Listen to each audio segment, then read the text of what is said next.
Welcome to JD Clips. Please enjoy the short versions of our famous videos and keep learning. And don't forget to subscribe. इसमें कोई दो राय नहीं है संजय जी, ये मेरी दूसरी ट्रिप है उड़ीसा की। यहाँ पे मेरी टीम भी ग्राउंड पे ट्रैवल कर रही है।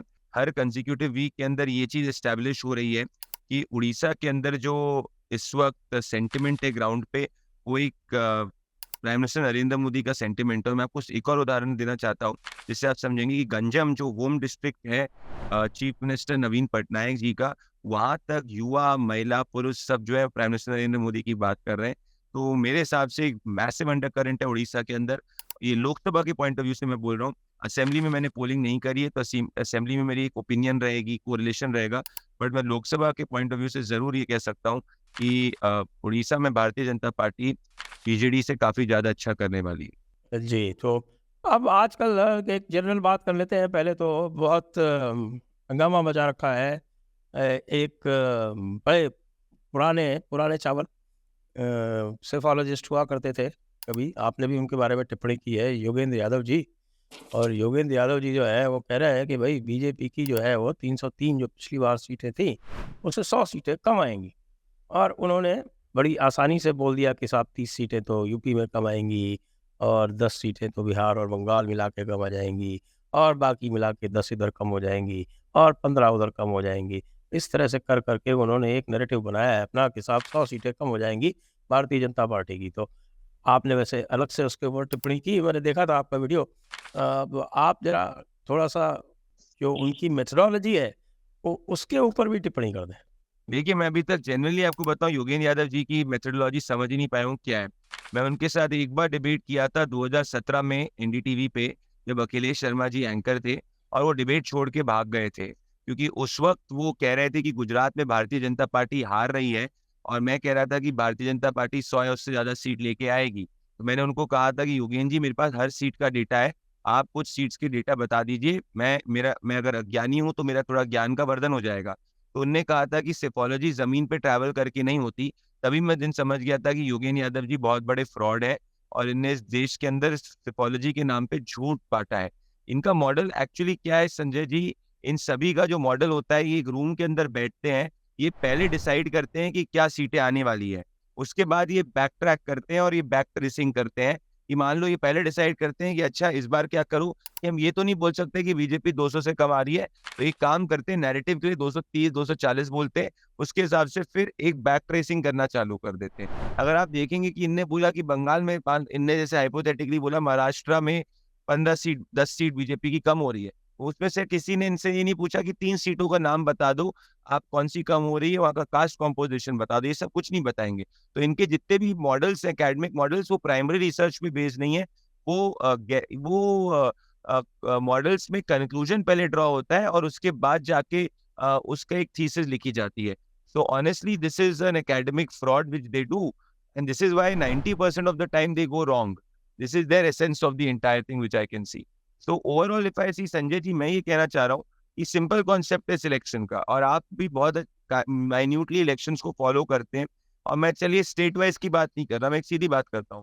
पहली बात, इस देश में 50% लगभग इलेक्टोरेट महिलाएं हैं, और महिलाएं जो है इस वक्त नरेंद्र मोदी जी के साथ में है। कोई भी व्यक्ति, रैंडम व्यक्ति जाके देश में पोल करेगा तो देखेगा 10 में से 6 से 7 महिलाएं बीजेपी की बात करती है, और ज्यादा ग्रामीण महिलाएं बात करती है विज़िबी शहरी महिलाओं में।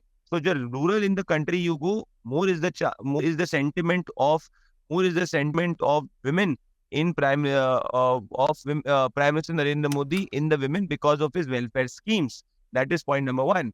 Point number two ये है, इस कारण कोई भी क्लोज मार्जिन सीट या किसी भी दूसरी सीट के अंदर प्रधानमंत्री नरेंद्र मोदी को एडवांटेज रहता है। और अभी तक आपने ऐतिहासिक रूप से देखा है कि जहां महिलाएं वोट करती हैं वहीं देश की वर्डिक्ट। जी, मैं ये कह रहा हूँ कि कोई भी ऐसा स्टेट नहीं है संजय जी जहां से अगर बीजेपी वाइप आउट हो रही है, वाइप आउट मतलब मैं कह रहा हूँ 10 सीट का नुकसान बीजेपी को, कोई भी एक ऐसा स्टेट नहीं है जहां बीजेपी को इंडिविजुअली 2019 के कंपैरिजन में 10 सीट का नुकसान हो रहा है। कोई भी ऐसा स्टेट नहीं है आज की तारीख में। और मैं ये कहना चाहता हूं, तो मतलब कोई भी स्टेट में वाइप आउट स्थिति नहीं है, पर कई स्टेट्स है जहां पे बीजेपी को गेन अच्छा हो रहा है, which is more than 5 seats का गेन हो रहा है। तो ये जो कॉन्सेप्ट कहा जाता है it is already touched its peak, वो कॉन्सेप्ट गलत कॉन्सेप्ट है। वो कॉन्सेप्ट मैं कहना चाहता हूँ कई एरियाज इस देश में जहाँ भाजपा ने अपने पीक को नहीं टच किया और वो 24 के अंदर टच करेगी, और जिनमें उनने अपने पीक को टच किया था वो मार्जिनल डिप होते हुए दिख रहा है या उस स्टेसिस को मेंटेन करते हुए दिख रहा है। तो ओवरऑल इस एनालिसिस के ऊपर मैं कह रहा हूँ कि नरेंद्र मोदी जी तीसरी बार प्रधानमंत्री बन रहे हैं। कितना नंबर आएगा वो फेज वाइज हम देखेंगे, बट मुझे वो पूर्ण बहुमत के प्रधानमंत्री कंफर्टेबली बनते हुए दिख रहे हैं। देखिए, हमने जो विश्लेषण किया है उससे तो ये लग रहा है कि एनडीए एज अ होल जो है वो चौथे फेज के अंत में मेजॉरिटी के आसपास पहुंच गई है, और BJP on its own 235 plus, ऐसा हमने अपने विश्लेषण में पाया है। आप क्या सोचते हैं? मैं फेज 4 का, क्योंकि Sanjay ji I was travelling तो आज रात तक मेरा डेटा कंप्लीट हो जाएगा। मैं एक बात जरूर कह सकता हूं कि फेज 3 तक बीजेपी 200 से करीब पहुंच गई थी। अब ये फेज 4 में 90 से ज्यादा सीटें गई हैं, उसका मैं एनालिसिस इस वक्त करूंगा। अभी तक मैंने उत्तर प्रदेश में देखा है, उत्तर प्रदेश में मैं स्वीपिंग सिचुएशन देख रहा हूँ। मैं बंगाल में भारतीय जनता पार्टी के पक्ष में बहुत सॉलिड अंडर करंट देख रहा हूँ।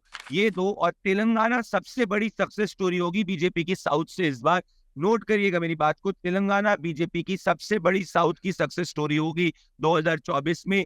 2019 के कंपैरिजन में बीजेपी को साउथ से जितना गेन तेलंगाना से होगा वो कांग्रेस पार्टी से मच ज्यादा होने वाला है। तो जो लोग नॉर्थ वर्सेस साउथ डिवाइड की बात कर रहे हैं वो ये पाएंगे कि बीजेपी के rate of vote increase in all the southern states Congress party से ज्यादा होते हुए दिखेंगे। कांग्रेस विच मीन्स केरला के अंदर भी बीजेपी अपना वोट बढ़ा रही है, तमिलनाडु में भी बीजेपी अपना वोट बढ़ा रही है, आंध्र में भी भारतीय जनता पार्टी को सीटों का फायदा हो रहा है, और तेलंगाना के अंदर मैसिव राइज देखने को मिला है, और कर्नाटका से अंदर कांग्रेस और बीजेपी में अच्छी लड़ाई है। बट इससे ज्यादा कोई मतलब कोई बीजेपी के क्वांटिटी ऑफ वोट में बड़ा नुकसान नहीं होते हुए दिख रहा है। कर्नाटका में कांग्रेस वाले जो है वो बड़े होपफुल नज़र आ रहे हैं। वो कह रहे हैं कि हम जो है वो 15 सीट तक जीत सकते हैं, और इस तरह की बातें कर रहे हैं। हालांकि हमारा जो कैलकुलेशन है उसमें तो ऐसा कुछ भी नहीं दिखाई पड़ा। आपका कैलकुलेशन क्या कहता है? देखिए मेरे हिसाब से कांग्रेस थोड़ी राइज तो करेगी संजय जी, पर ये 15-15 वाली स्थिति बिल्कुल नहीं दिख रही है। कुछ सीट्स के ऊपर वो राइज जरूर करेगी, पर 15 सीट्स बिल्कुल भी नहीं दिख रही। इनफैक्ट डबल डिजिट भी कांग्रेस के लिए मुश्किल है।